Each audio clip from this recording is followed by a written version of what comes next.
क्या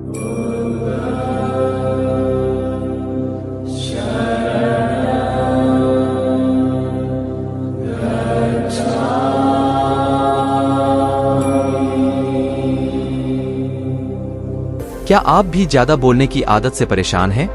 क्या आप भी दिन भर परेशान रहते हैं? क्या आपके भी जीवन में अशांति है, खुशी नहीं है? तो आज आपके हाथ से ही वीडियो लगी है।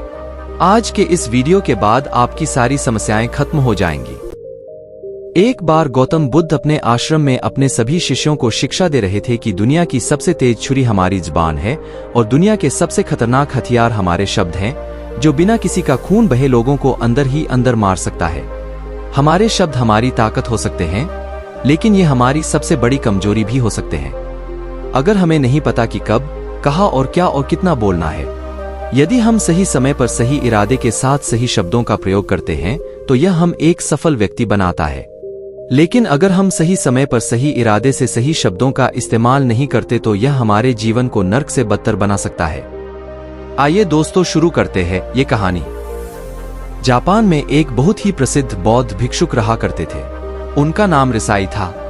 दुनिया के शोर शराबे से दूर जंगल में वो रहते थे और वह बड़े ही ध्यानी और प्रभु भक्त व्यक्ति थे, इसलिए वह पूरे जापान में बहुत अधिक प्रसिद्ध थे। एक दिन एक राजकुमार रिसाई के पास आया और बोला, हे प्रिय भिक्षु, मैं हमेशा थका हुआ, निराश और परेशान महसूस करता हूँ। मेरा मन बहुत अशांत रहता है। हालांकि मेरे पास सब कुछ है, दौलत, शोहरत, सुख सुविधाएं जो हर व्यक्ति चाहता है या पाने की इच्छा करता है, लेकिन फिर भी मेरे अंदर इतनी अशांति और चिंता क्यों है?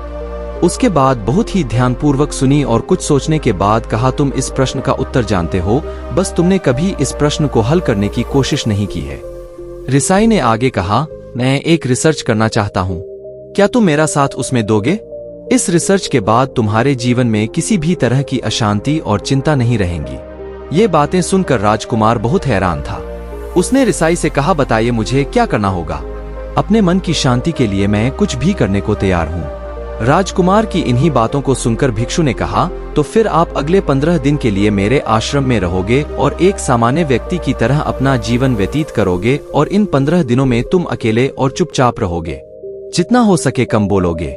राजकुमार उस भिक्षु की बातें सुनकर सहमत हो गया। पहले दिन राजकुमार को लगा कि उसका मन सामान्य से अधिक अशांत और विचलित है। उसके मन में तरह तरह के विचार आ रहे हैं और वह आम लोगों की तरह जीवन जीने में असहज महसूस कर रहा है। उसे अंदर से बोलने की इच्छा हो रही थी, लेकिन वह चुपचाप रहा। उसके मुंह से एक भी शब्द नहीं निकला, बस वह चुपचाप बैठा रहता। लेकिन रात होते होते उसे अंदर ही अंदर शांति का अनुभव होने लगा। उसके लिए यह अनुभव अजीब था। वह खुद से पूछ रहा था कि वह अंदर ही अंदर इतना खुश क्यों है और उसकी आंतरिक बेचैनी और चिंता कम क्यों होने लगी है। अगले दिन राजकुमार अकेला चुपचाप बैठा रहा और वह प्रकृति को निहार रहा। वह पौधों को, फूलों को, आकाश में उड़ रहे पक्षियों को, वह अपने जीवन में पहली बार यह अद्भुत दृश्य महसूस कर रहा था कि उसके पास कितनी सुंदरता है। वह दिन भर प्रकृति की सुंदरता को निहारता रहता और उसकी ताजगी को महसूस करता रहता।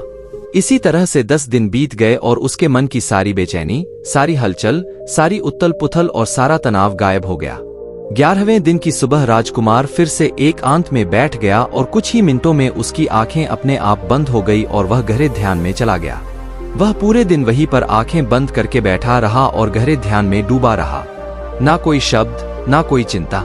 राजकुमार भीतर से असीम शांति और आनंद से भर गया। राजकुमार अपने बाकी के 4 दिन इसी तरह गहरे ध्यान में व्यतीत करने के बाद 15 दिन बाद रिसाई के सामने प्रस्तुत हुआ और रिसाई को प्रणाम करके बोला, प्रिय भिक्षु, मुझे उत्तर मिल गया कि मेरे मन में इतनी उथल पुथल और चिंता क्यों थी। मैं जान गया कि मेरा मन इतना अशांत और विचलित क्यों था। रिसाई मुस्कुराते हुए पूछा, बताओ क्या उत्तर मिला तुम्हें? राजकुमार ने कहा, मैं आवश्यकता से अधिक बातें करता था। मैं किसी पर भी अपने शब्द और ऊर्जा व्यर्थ करता था। मैं दिन भर अपने लोगों से फालतू की बातें करता रहता और फिर उन्हीं के बारे में अकेले में सोचता रहता और ज्यादातर समय नकारात्मक ही सोचता रहता। इस तरह मैं बस अपना समय बर्बाद कर रहा था। ज्यादा बोलने और नकारात्मक सोचने की वजह से मेरा मन अशांत और बेचैन हो गया था और इसी वजह से मैं किसी भी काम को ठीक से नहीं कर पा रहा था, जिसकी वजह से मैं हर काम में असफल होने लगा और फिर इन्हें लगातार मिलने वाली असफलताओं की वजह से ही और भी उदास और चिड़चिड़ा हो गया। इन्हीं सभी चीजों की वजह से मेरा जीवन नष्ट हो रहा था, लेकिन यहाँ पर बिताए हुए 15 दिन मेरे लिए पूरी तरह से अलग थे। मुझे कुछ अलग ही एहसास यहाँ पर हो रहा था। अब मुझे ऐसा लग रहा है मैं अपना जीवन पूरी तरह से जी रहा हूँ, लेकिन इससे पहले मैं अपना जीवन गलत तरीके से जी रहा था। और मैंने यह भी सीखा कि हमें सिर्फ ध्यान करने की जरूरत नहीं है। ध्यान अपने आप होता है जब हम इस शांत और मौन होते हैं। ध्यान के पिछले कुछ दिनों के दौरान मैंने जो पहली चीज सीखी वह यह है कि मनुष्य के जीवन के सबसे महत्वपूर्ण घटना स्वयं को जानना है। यह सुनकर रिसाई ने कहा, सिर्फ तुम ही नहीं, दुनिया में ज्यादातर लोग जरूरत से ज्यादा बोलते हैं। आज भी लोग ज्यादातर समय केवल एक दूसरे को नीचा दिखाने के लिए ही बोलते हैं। कुछ लोग ना चाहते हुए भी बातें करते हैं और अपना जीवन बर्बाद कर लेते हैं। रिसाई ने राजकुमार को चुप रहने का महत्व समझाते हुए कहा, एक बार गौतम बुद्ध से उनके शिष्यों ने पूछा, प्रिय बुद्ध, आप ज्यादातर समय चुप क्यों रहते हैं? बुद्ध ने कहा, क्योंकि चुप रहने से व्यक्ति अंदर से अनंत शांति की गहराइयों में होता हूँ। मौन अपने भीतर उतरने की पहली सीढ़ी है। बिना स्वयं को जानना असंभव है। स्वयं को जानने और समझने का पहला नियम है कि मौन हो जाओ, उतना ही बोलो जितना अत्यंत आवश्यक हो। बेफिजूल की बातें करना छोड़ दो। तुम अचानक पाओगे कि 70% से भी ज्यादातर लोग व्यर्थ ही ज्यादा बोलकर अपना समय बर्बाद कर रहे हैं। ना बोलने का कोई भी नुकसान नहीं है, लेकिन यदि आप ज्यादा बोलते हैं तो आप अत्यधिक गलती कर देते हैं। अगर व्यक्ति कम बोलना शुरू कर दे दो, दुनिया की 70% मुसीबतें कम हो जाएगी, झगड़े फसाद कम हो जाएंगे, उपद्रव कम हो जाएंगे, अदालतें कम हो जाएगी। अगर लोग थोड़ा चुप रहना सीख लिए, संसार की बहुत सारी समस्याएं हैं, बहुत सारा उपद्रव सिर्फ बोलने से पैदा होते हैं। सारी बात मौन सीखने की है। जब तुम नहीं बोलते तब तुम एकांत में अकेले हो गए, भरे बाजार में भीड़ में खड़े हो नहीं बोलते, हिमालय के शिखर में पहुंच गए। जिसने मौन की कला जान ली वो भीड़ में भी अकेले होने की कला जान लेता है। वो अपने भीतर ही डुबकी लगाने लगता है। एकांत में तो आदमी स्वर्ग में है, दूसरे की उपस्थिति ही बेचैनी पैदा करती है। पहले तुम्हें चुप रहने की शक्ति को धारण करना होगा। इससे तुम अधिकतर ऊर्जा को बचा लोगे और फिर इस स्थिति में पहुंच जाओगे कि तुम कम बोलने लगोगे। अगर तुम किसी के यहाँ पर जा रहे हो और परेशान हो जाओ तो ऐसे में उचित है कि आंखें बंद कर लो और अपने में खो जाओ। वहां से आपको ताजगी महसूस होगी, क्योंकि तुम्हारे अंदर ही जीवन का वो स्रोत छिपा हुआ है, वह किसी दूसरे में नहीं है। इसके बाद राजकुमार उस रिसाई से पूछते हैं, आखिर कौन हमें अपने अंदर तक लेकर जाएगा? ये बातें सुनकर रिसाई बुद्ध कहते हैं, तुम्हें स्वयं ही अपने अंदर उतरना होगा और वहीं से परमराज्य जीवन का आनंद ले पाओगे। आनंद का यहीं से जन्म हुआ है।